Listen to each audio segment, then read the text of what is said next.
Bonjour à vous, bonjour à toi, plus spécialement qui prend le temps d'étudier la parole de Dieu pour, dans le fond, t'étudier toi-même. Parce que c'est le but de cette série, l'être vrai, c'est de nous étudier en tant que créature extraordinaire, merveilleuse. Hein? Quelle bébite spéciale, on dit ça ici au Québec, hein, l'expression, on est toute une sorte de bébite, mais vous savez, c'est pas négatif, c'est vraiment, c'est un élément positif de savoir qu'on est fait à l'image, à la ressemblance de Dieu. Et comme Dieu est trois, hein, on sait que Dieu est Père, Fils, Saint-Esprit, Dieu nous a constitués en trois parties, avec l'esprit, ensuite l'âme et enfin le corps. Et ces éléments-là, on doit apprendre à les connaître en nous-mêmes pour devenir beau, pour devenir tel que Dieu veut qu'on soit. Donc, cet élément-là qui fait, ces éléments-là, vous voyez, font de nous une identité unique, particulière, qu'on doit apprendre à découvrir. Alors ça, c'est le but, en fait, de cette série, de prendre ces moments d'étude, de comprendre les points de force sur lesquels je dois agir pour devenir tel que Dieu m'a voulu. Alors Dieu, comme on le voit ici dans ce verset des Proverbes, Dieu est habitué à nous sonder. Les desseins dans le cœur de l'humain sont comme les eaux provenant d'un puits profond. Celui qui use d'intelligence divine sait épuiser. Alors qu'est-ce que ça nous dit? C'est que lorsque on réfère à Dieu, avec Dieu, hein, qu'avec lui on sonde notre vie, on peut comprendre qui on est profondément, les desseins profonds dans le cœur de l'humain. Eh bien, ça devient en lien évidemment avec ce qui peut se cacher dans nos reins. Parce que la Bible, on l'a vu dans les leçons précédentes, nous dit que les reins, c'est comme le puits profond dans lequel se trouvent des instincts, des élans, des attitudes et des habitudes, on pourrait dire, hein, des éléments génétiques qui nous conditionnent. Et ça, on peut finir par le découvrir et le comprendre par la grâce de Dieu, avec l'intelligence qu'il nous donne. C'est ce que Job, évidemment, nous disait aussi. Vous voyez, dans ce texte-là de Job, chapitre 12, verset 13, comment développer ce savoir-faire, c'est-à-dire sonder ma propre personne, l'explorer pour la connaître. Un sage disait dans le livre de Job, « En Dieu réside la sagesse et la puissance, le conseil et l'intelligence lui appartiennent. » Il faut demander l'aide de Dieu. Il faut demander cette grâce-là, ce cadeau-là de Dieu qui fait qu'avec l'Esprit Saint, on peut comprendre parfois ce qu'on ne peut pas arriver à déduire par la raison, par le raisonnement. Oui, il y a des aides dans notre monde moderne, la psychanalyse, les thérapies, etc., vont nous aider par l'exploration du conscient avec l'aide d'une personne, d'un thérapeute. On peut faire du chemin. Mais je te dis à toi, là, je te dis, hein, on se dit, selon la parole de Dieu, ces choses-là sont aussi accessibles. On peut arriver à se découvrir, à comprendre ce qui des fois se cache. Dieu est habitué d'ailleurs, et Dieu visite, il y a un texte dans les Écritures que je n'ai pas mis ici sur l'écran, dans Exode 34, 7, ça nous dit que Dieu vient visiter la faute des pères sur les fils et des fils jusqu'à la 3e et la 4e génération. C'est-à-dire que Dieu a cette habitude-là de venir nous voir puis de voir comment peut-être des tares, des difficultés, des erreurs qui sont générationnelles, à quel point elles sont dans notre vie. Pas parce qu'il veut nous condamner, mais parce qu'il veut nous en guérir. Et c'est pour ça que Dieu nous visite. Dieu nous dit, t'en es où, toi, par rapport à cette faute-là que j'ai connue chez ton père, ton grand-père, ton arrière-grand-père, les générations précédentes. Donc, vous voyez, c'est important pour le Seigneur et ça doit l'être pour nous aussi. Les reins, donc, on a vu que c'est le puits de l'être.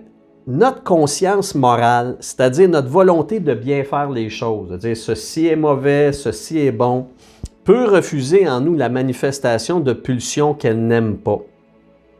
C'est-à-dire, bon, je vais finir mon paragraphe. En psychologie, ce mécanisme s'appelle le refoulement. C'est-à-dire qu'on a un mécanisme dans notre monde conscient, dans notre vie morale, dans ce qu'on sait être mauvais et bon, de ce qu'on ne doit pas faire et qu'on devrait faire, etc.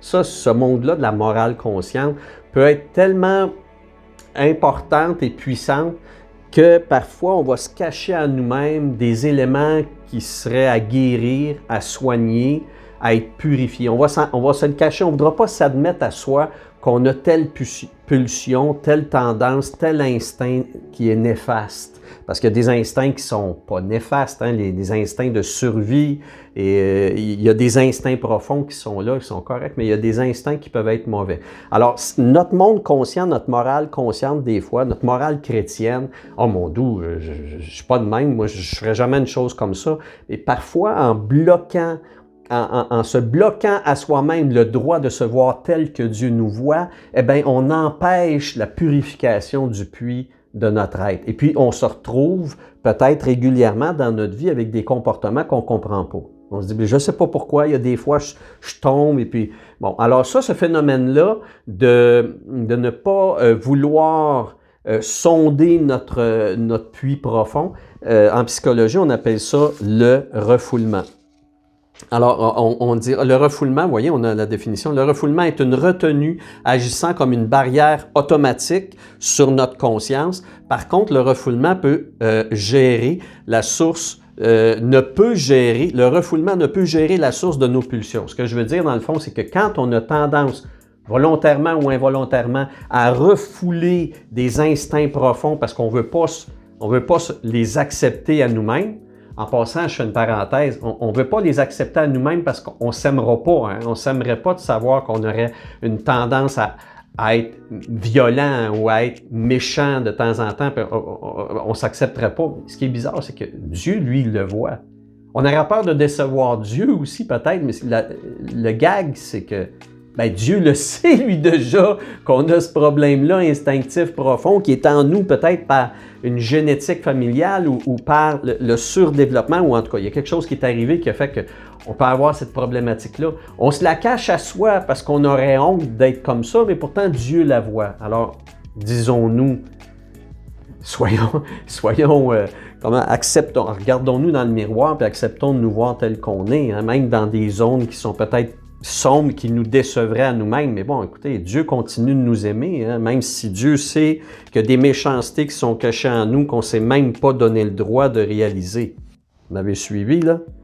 Dieu nous aime quand même. Dieu, ce qu'il veut, c'est qu'on descende dans le puits puis qu'on fasse le ménage. Alors pour ça, il faut arrêter de refouler des éléments, des instincts comme ça. Alors, en raison de situations qui peuvent être graves, qui peuvent être soudaines, des drames, des accidents, un deuil, notre force de retenue peut diminuer suffisamment pour que la pression des réactions impulsives surgisse dans nos comportements. Donc, si je fais une image, là, on a le puits profond de notre être dans lequel se cachent des pulsions, des instincts, toutes sortes de choses. Et des fois, notre vie morale va mettre, hein, on va cacher le puits, on va mettre une barrière là-dessus, puis on ne veut pas. Puis on est capable de forcer puis d'empêcher ces pulsions mauvaises-là à nos yeux, évidemment. Puis ils peuvent être mauvaises aussi, hein, de la méchanceté, de la violence, par exemple. On peut l'empêcher tant qu'on est conscient puis qu'on est assez fort pour le faire. Mais il survient des événements qui vont causer un relâchement. Ça va causer un relâchement. Et ces événements-là, on va les regarder ensemble de différentes manières. Donc, il peut y avoir tout d'abord ce qu'on appelle le défoulement. Il arrive un événement, puis mon Dieu, il s'est défoulé. Il s'est défoulé. Alors, les réactions sont causées par une très grande fatigue, laquelle nous empêche de contenir nos instincts profonds. Quand il arrive une situation, peut-être ça t'est déjà arrivé, où tu étais très, très, très fatigué, à cause du travail, à cause du surmenage, parce que tu étais malade, tu n'arrivais pas bien à dormir, tu as accumulé une fatigue. Puis là, tout à coup, dans cet épisode-là de grande fatigue où tu n'avais pas la force de contenir tes pulsions, eh bien là, il y a des attitudes, il y a des paroles qui sont sorties, il y a des comportements qu'après ça, tu as été gêné, tu as eu une grande honte, puis tu as dit « Mon Dieu, je ne sais pas ce qui s'est passé. » Et puis l'autre va nous dire « Mon Dieu, tu t'es défoulé solide, qu'est-ce qui t'a pris? » Eh bien, oui, il va y avoir l'élément de fatigue, puis Dieu est capable de compter sur le fait qu'effectivement, bon, c'est pas tant de notre faute, il y avait la fatigue, etc. Mais vous savez, ce que Dieu nous dit en dehors de ça, c'est non, mais attends un peu, là, mais ce qui s'est manifesté, regarde-le, là. Il faut que tu le regardes, puis pas te dire « Oh mon Dieu, mais ça se peut pas, mais c'est pas moi. » Puis on se dit en nous-mêmes « Mon Dieu, je peux pas accepter que j'ai fait telle affaire. Je suis si méchante que... » Non, c'était juste, c'est comme ça, j'étais trop fatigué. OK, oui, mais il faut avoir le courage quand même, au-delà de ça, de dire « Qu'est-ce que j'ai manifesté comme pulsion, comme comportement? Est-ce que ça se peut qu'il y a quelque chose comme ça qui se cache en moi et pourquoi? Pourquoi c'est là? » Donc, il peut y avoir ce phénomène-là de défoulement à raison de la fatigue qui peut révéler des instincts néfastes, négatifs qu'il faut que, évidemment, un jour j'adresse, comme on dit. La désinhibition, ça vient de la consommation d'alcool ou de drogue qui peut créer un relâchement des barrières morales. Bon, ça, dans le monde, ça existe, on est conscient de ça, qu'il y a des substances, que ce soit liquides ou en tout cas consommées de différentes manières, qui vont nous désinhiber. C'est quoi la désinhibition? Bien, c'est le fait que justement, on va enlever l'empêchement, les barrières morales s'en vont, puis là, tout d'un coup, on va dire des affaires, on va agir d'une telle façon qu'on n'aurait pas fait si on n'avait pas été sous influence.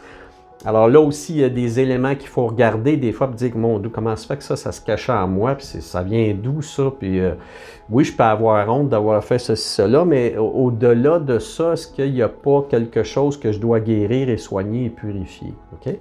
Alors, la désinhibition, il y a aussi un autre phénomène qu'on appelle l'abréaction, vous n'êtes pas obligé d'apprendre ça par cœur.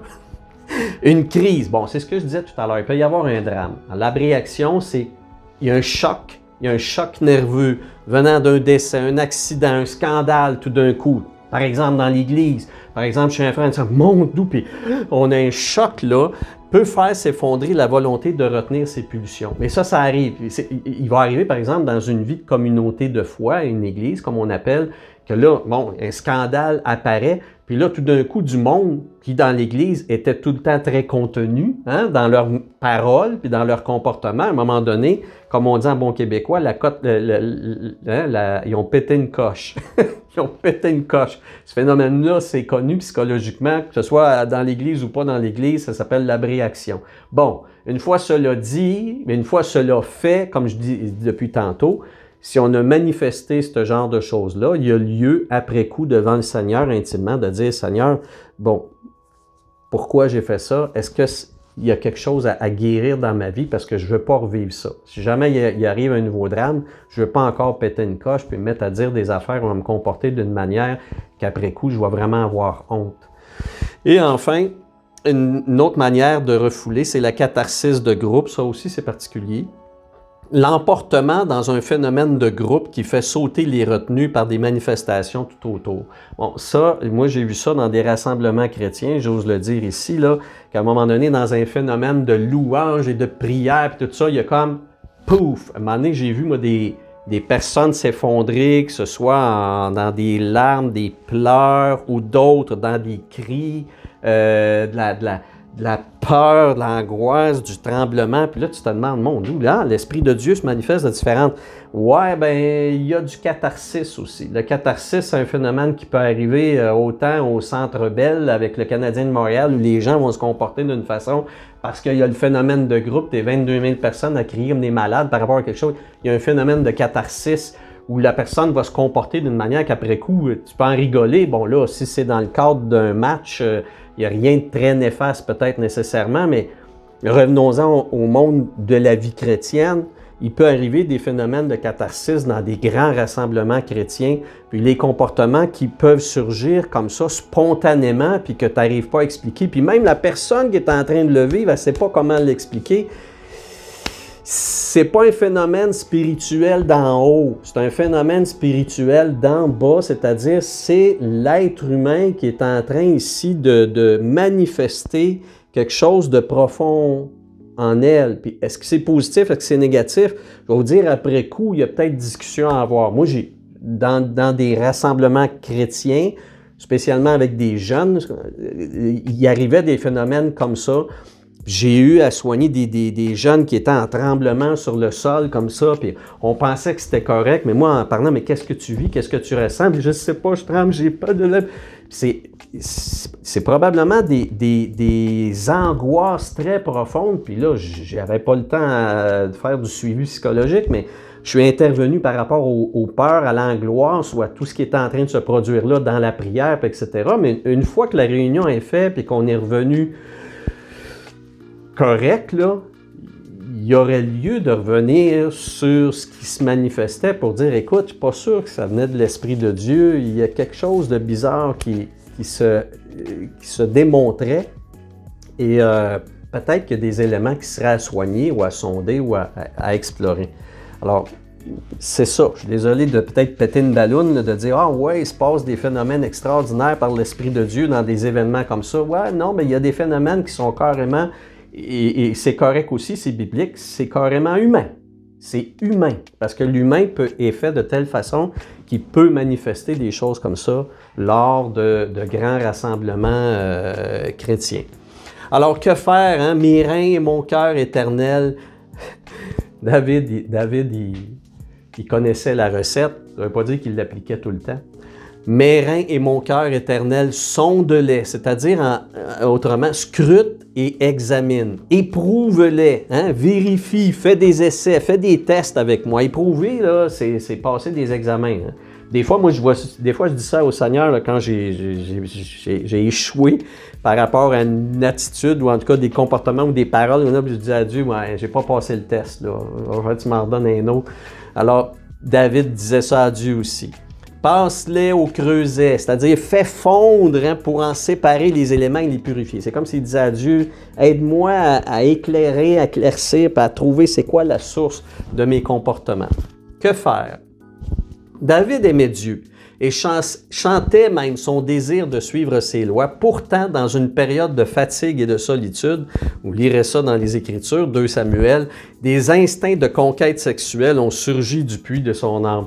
David nous raconte la parole rapidement, vous la connaissez peut-être, l'histoire lorsqu'il a commis l'adultère avec une femme qui n'était pas la sienne, Bathsheba. Il était seul, l'armée était à la guerre, David avait un certain âge ou un statut qui faisait que les généraux ne voulaient plus l'amener à la guerre parce qu'ils disaient « Il t'atteigne, toi, David, l'armée est foutue, le pays est foutu, il faut que tu sois préservé des combats directs. » Ben, le pauvre David, qui était un guerrier, hein, c'était quelqu'un qui aimait ça, montrer sa force, mais en même temps, pour lui, c'était une manière de dire hein, à Dieu « Je suis avec toi, je combats. » Bon, on lui empêchait de faire ça. Et ces instincts-là de conquête, eh bien, ont été transférés dans la conquête sexuelle. Il traînait la nuit, puis là, il porte son regard sur ce qu'il voyait plus bas que son palais. Et puis là, il voit sur le toit d'une maison une femme qui se baignait en soirée. Puis au lieu de détourner le regard, de dire « Oh là, excuse, c'est intime, excuse-moi », non, c'est comme en lui...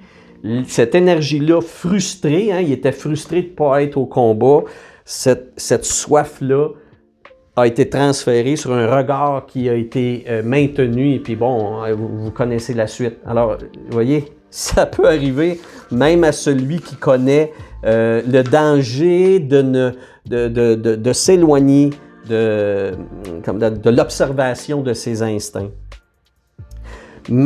Vous voyez, ma conception, dira David, ma conception est survenue dans un monde de péché. Ça, c'est conclusion de David sur l'événement. Le psaume 51 a été écrit après cette triste faute grave quand même qu'il a commise. Ma conception est survenue dans un monde de péché. Donc David, il dit à Dieu, ouais, je le sais que je suis sensible à ça. Je suis pas un être parfait. Mais tu veux que la vérité accède à ce qui est caché en moi. Où ça? Dans mes reins. Alors, fais-moi connaître ta sagesse au plus secret de moi-même. Donc, vous voyez, David est revenu à une attitude où il disait à Dieu, « OK, vas-y Seigneur, c'est une réalité humaine, on est fait comme ça, ça sert à rien d'essayer de me cacher à moi-même, que je laisse aller mes instincts profonds, mais guéris-moi de ça, Seigneur, que je sois un conquérant contre tes ennemis, ça va, mais que je conquière des femmes comme on conquiert une ville, ça n'a pas de sens. Alors, Seigneur, guéris-moi de ça. » Nos sources constitutives profondes, hein, c'est ça les reins, ce qui me constitue profondément, côtoient des instincts et des pulsions qui sont la résultante d'une humanité marquée par le péché. Il y a dans l'humanité qui est la tienne, qui est la mienne, des éléments, des pulsions qui sont identiques même au monde animal, hein, que ce soit la survie, la défense, la procréation, toute la sexualité. Il y a des instincts qui sont là, qui sont en nous et qu'il faut évidemment il faut tenir compte de tout ça dans nos réactions. David, vous voyez, avait fait l'erreur de laisser tomber la sanctification de ses reins. Bon, on avait vu dans la leçon précédente que David disait une des manières que j'utilise pour savoir peut-être ce qui se cacherait en moi, une des façons, c'est des fois quand je me réveille le matin de penser à quoi j'ai rêvé, pourquoi j'ai rêvé à ça, y a-t-il quelque chose là-dessus que je dois demander à Dieu de me purifier par rapport à des éléments. C'est un exercice sain à ne pas négliger. David l'a négligé pendant un certain temps et ça l'a mené malheureusement à la faute. Alors en conclusion, les reins qui sont le puits de l'âme nous appellent à un examen spirituel, un examen de discernement par l'accompagnement de Dieu qui visite nos reins. Demandons à Dieu le salut des profondeurs. J'aime ça, moi. Demandez à Dieu pas juste d'être changé dans mes gestes, pas juste changer dans mes habitudes, ce qui est important, pas juste changer dans ma manière de parler, comme par exemple, je vais arrêter de blasphémer ou je vais arrêter de dire tel mot, c'est pas bien. Mais le salut des profondeurs, c'est celui-là. C'est le salut de sources profondes en moi qui peuvent être à la fois bonnes par rapport à des compassions, à de la pitié, à de la foi. On a vu que la foi peut être inscrite dans mes reins, mais des éléments aussi qui peuvent être néfastes. Et il faut que je décide que ce soit une entreprise dans ma vie, que de me demander à Dieu l'aide pour sonder le puits de mon âme. Alors j'espère que tu peux dire amen à ça, comme moi aussi, et puis que ça a été une belle aventure, cette découverte-là d'un élément de source fondamentale que sont les reins. Nous allons nous retrouver dans la suite pour la série sur le cœur. J'espère t'y retrouver. Alors au revoir.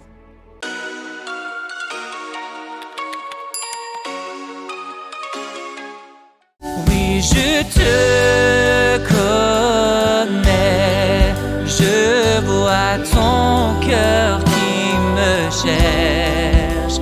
Peu importe où tu vas.